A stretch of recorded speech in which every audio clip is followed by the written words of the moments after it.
we sent them back to them with tags of the South Pole marker on them, showing that that they had flown at the South Pole. Oh, that's cool. Yeah, pretty neat. Here's how you talk to your wife on the ice cap. I'm coming home. Little sat phone.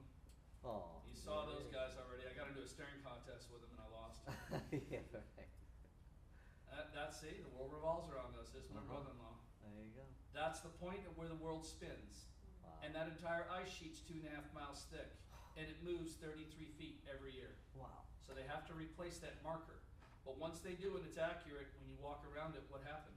You worked around the world. You've walked through all the time zones. Isn't that cool? Yeah. So New Year's Eve is like really devastating there for the guys who drink. Yeah. What? Every hour. Woo-hoo-hoo-hoo! What do they set their time to? Auckland, New Zealand. And it's because we operate out of Christchurch, okay. so they're out of Auckland. Right. But it is kind of funny, the stupid rituals that they do for themselves. Yeah, hey. They're not helping themselves, trust me when I tell you that. It's a, a drinking station with a very small science problem, apparently. So. Yeah. Yeah. No doubt. Well, this is a nice, kind old lady, and it just happens to be one of the world's most famous old ladies. That's Lady Hillary, wife, widow of Sir Edmund Hillary, the man who climbed Everest. Wow. We took him to the pole one year, and she never got to see the airplane. I just happened by chance to be in the van on the way back to the same hotel with her and her daughter. Wow. Struck up a conversation. It was lovely. They were wonderful. I said, "Oh, we got to fix that. You got to come out the next day." We did. Got her up in the airplane, in the seats all throughout. She got to see the plane that her husband flew to the South Pole in, and I just had a great time with her. Great. Wonderful lady. This is the president or prime minister of New Zealand. That's John Key and his wife Brona. We had to fly them south one time because their airplanes couldn't come because the ice runway had melt issues, so the only thing that could land would be a ski plane. And at the time, only we were flying to the south, north and south. So we were Kiwi 1 or Air Force 1 for the New Zealanders that year. And I had a great time with them, and we had a lot of fun. Let's see, where was that? That was there, so we'll go to this one. That is an ice core drill. Oh, wow. That's up in Greenland. They've done ice core sampling all the way through, 2 to 3 miles of ice in each location, a bunch of different locations. They pull the cores up. They're at -40, those cores, but when you pull them up, they immediately go to like -30 or -20. Is that still cold? It's still freezing, yes. But it still changes the thermal properties of what you've pulled out, so it starts the physics property of outgassing. When it does the outgassing, sometimes it's not as fully reliable as you might think. So while when you hear ice core samples, tell us exactly what the temperature was back then. No, not really. There are a lot of variances that you have to understand go in that. Underneath the 2 to 3 miles of ice, there's ice that they claim is 1,000,000 years old, moving on top of ice that's only, say, 100,000 years old. Oh, but I thought you get older when you go deeper. You have no idea sometimes. You may be chewing through some younger ice. Now, they will see some differences, and they do capture a lot of qualitative data, but it's not as miracle as you think when it comes to being absolute about certain things. Yes? I noticed that on the floor it's sort of hanging there. Is that like really deep, or is that like just a weird painted floor? That's not a floor. That's actually a cut shaft down to the surface. The drilling surface is like down here. Wow. So they do that on purpose because they tip this thing up onto the next drilling line, then put the drill head on it, and then start it back down. So that's why they have that. This is just created so it could be inside, have something to get you out of the weather. That's a neutrino collector. There's a theoretical particle that, oddly enough, a lot of atheistic scientists call the God particle.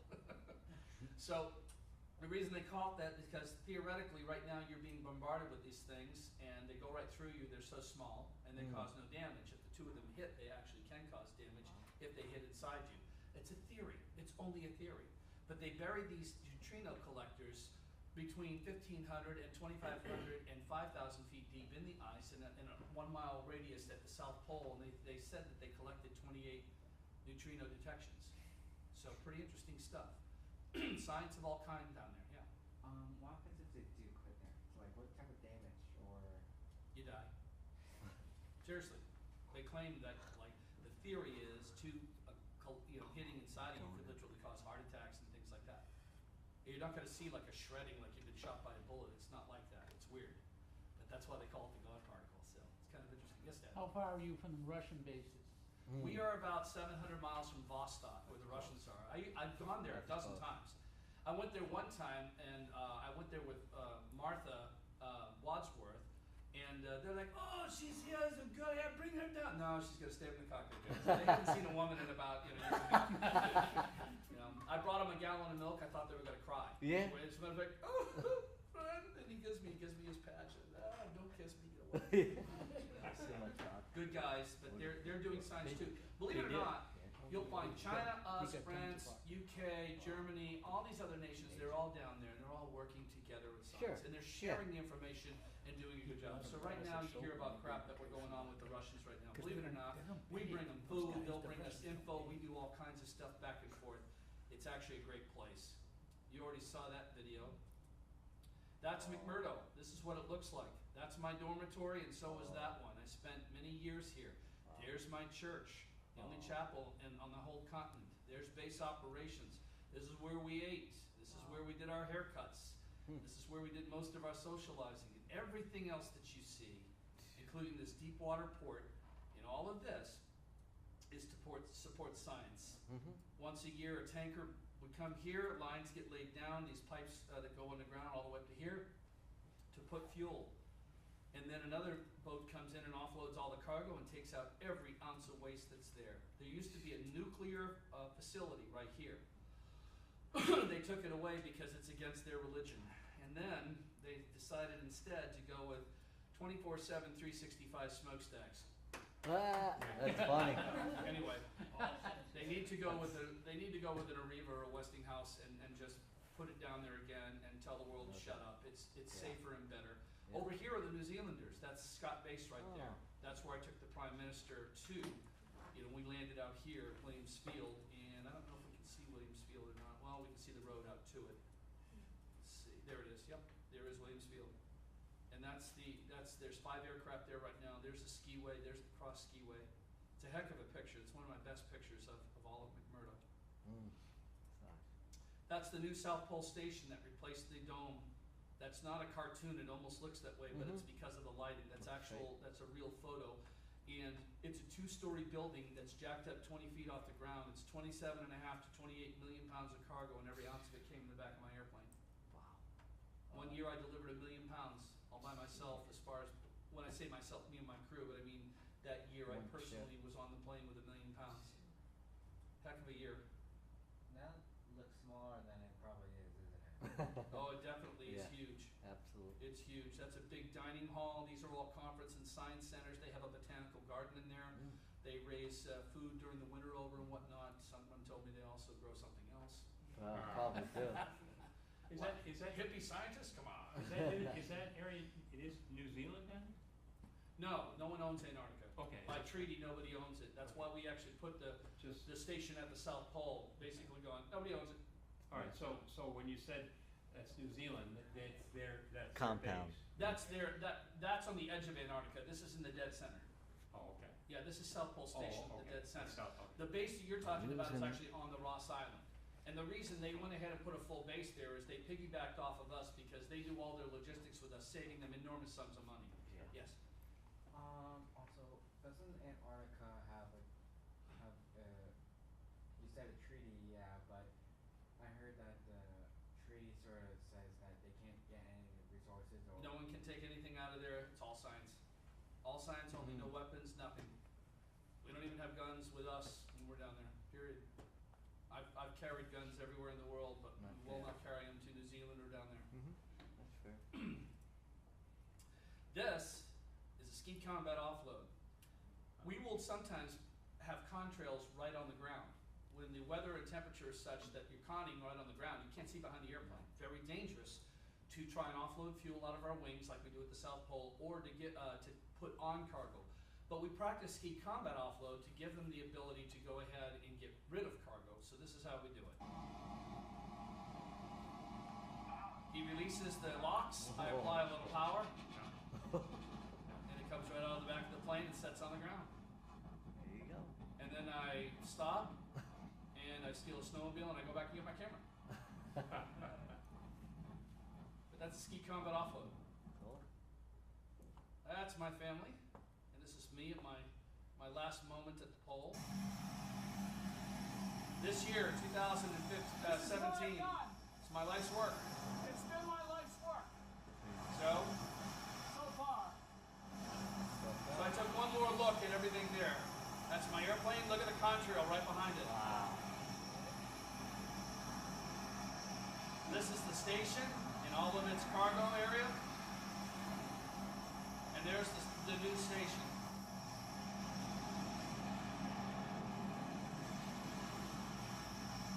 Pretty neat. Was that your Finney flight out of there? Yep, that was my last moment at the South Pole. Here I am flying a flag that I gave to my university. I put a tag on it that has a replica marker of the South Pole for that year. These are the flags of the nations they're currently doing science with us. Some of them will change as different nations come in and out and whatnot. So Japan, UK, Belgium, Norway. France. that's France, Germany, Japan. Norway? That's not the UK. What is that? Norway? No? That's Australia. Australia. No, the other one.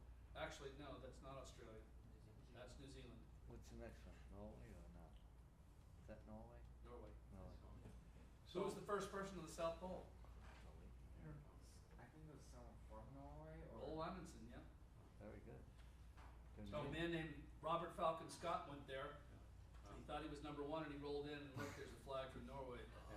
And he and all of his men died on the way back. They got within 10 miles of McMurdo, and they all Wow. perished. Wow. Scott's men. He was a bit of an arrogant man. Yeah. They killed him because Shackleton turned around 75 miles from the pole. He turned around because he wanted to save the lives of his men, and he did. Shackleton later actually got caught with his ship, the Endurance, in ice, and they were trapped there. And so it's an amazing story. It's the most amazing story of rescue in the history of mankind because he rowed some 400 to 600 miles with a few other men in a big whaling boat. They rowed to another outstation to then get a ship to come back and get his men, and they all Wow. survived. What did they survive on? Well, they ate penguins. But they had to be careful not to kill penguins in front of the other penguins because the penguins would be going, we're out of here, and they'd all leave. You know? So can you imagine the penguin conversations in the morning? Hey, you want to see that? Hey, Yeah. that guy looks heavier. So that's how they did it, and they had to survive by eating that very oily, horrible Insane penguin head. meat. They did, and And every one of each them lived. other. Shackleton's kind of an amazing character because, quite frankly, they should not have survived. And not only that, he actually advertised, I promise you a near-death experience, and still 1,400 people applied for the job. It was just kind of amazing. Anyway, do you have any other questions? How cold is it? Well, on an average summer day at the South Pole, it's minus 40. Summer, yeah. So pretty amazing that you'll see those kinds of temperatures, but that's what it's like. Yeah. Did you want to fly the C-130? Yeah, no, at first I wanted to go active duty, but I didn't know about the Air National Guard. And when I was at Embry-Riddle Aeronautical, when I was in 1989, I went there expressly with the purpose of getting a pilot slot because they get the most after the academy. They would get 40 pilot slots. Well, the year before me, they got 40 pilot slots. My year, it was called the peace dividend, was when Clinton took over, and a big massive drawdown, and we got 7. So I didn't get a slot. That's when I sought out guard units. I've been active duty at a guard unit now, and I'll retire this December with 27 and a half years of active duty, but 30 years of service. Wow. So, pretty amazing. I've had a great time. I think if I wanted to fly anything, still to this day, it's the A-10. Yeah. Just, Everybody does. I don't need high tech. No. I want that gun. Everybody I knew that flew an A-10 loves the air. Yeah. The hot. I would shoot it just to hear it. Yeah. Thanks, Dave. You shot up Publix. It's not Yeah, gonna it end was. the Yeah. Right? So that'd be funny. No one hurt. No one. Okay, good. Yeah. So, what else? I have a question for you. How many blade props did your C-130s have? We had 4-blade. Oh, you had the Initially, four. the D model had a 3-bladed prop. Yeah, right. It Yeah, was that's- much louder, but it yeah. could get off the snow easier, but it couldn't carry as Yeah. much and certainly couldn't go as high and as far. 4-blade did better with a better engine, but now we have an 8-bladed propeller that the Navy had prototyped and produced, and we're getting them on all our airplanes. We should be able to leap off the snow a lot easier and not need ATO because we're running out of it anyway. Yeah. And the new ATO would be $20,000 a bottle. That means 160 grand just to get airborne. You run it at a lower RPM? No, same RPM, Yeah, same everything's the RPM. same. It actually increases efficiency so much that we'll see a 10% fuel savings, 10 to 15% fuel Okay. savings. It's pretty stunning. And it's so stinking quiet. You can take your headset off. Who's flown in a Wow. C-130? They're loud. Okay, they're obnoxious. Okay, and you're fatigued by the end of the day because of the sound energy hitting you. It's actually so quiet you could have a conversation just like this in the cockpit. Really? Wow. Yeah, That's, that good. that's remarkable. Yeah, it's freaky. I'm flying along and I hear, what is that?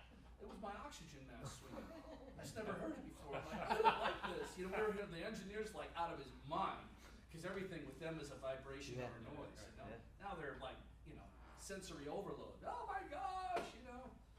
So no, you're not hearing anything, Ange. Relax. It's just the load master farting in the back.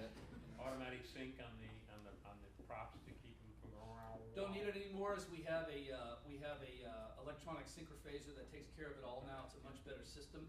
There's also a new thing coming with a prop balancer. You add about a total of 300 pounds to the airplane, but it so balances the aircraft prop as it goes around. It's kind of like putting a lead weight on the tire, Yeah. but the lead weight can move as it needs to instead of just sitting in one spot. It is so good, and the prop is already so less vibrative and so less in noise making that the airplane is theoretically going to live a lot longer, and they Yeah. can't calculate how much Well, longer full because the apart. reason we have mandatory replacement times is because the props beat the airplane to its Yeah, death. they fall apart. But now it's not going to do that. It's kind of amazing. So, pretty neat. So, how many of you gone to encampment yet? You have? You guys got to go to encampment? It's a good time. My encampment this year, I'll be the encampment commander again. I have a C-17 coming. It's going to fly 50 of our people. I have a 135 coming to fly 20 of our people. Everybody else will get a ride on RC-130s. We'll do low levels through the lakes of New York and upstate New York.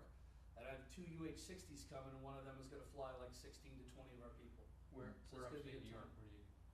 where do you do that? We do it at our base at Stratton International Guard Base, Scotia, New York, right outside Albany. So, yep, it's a good time.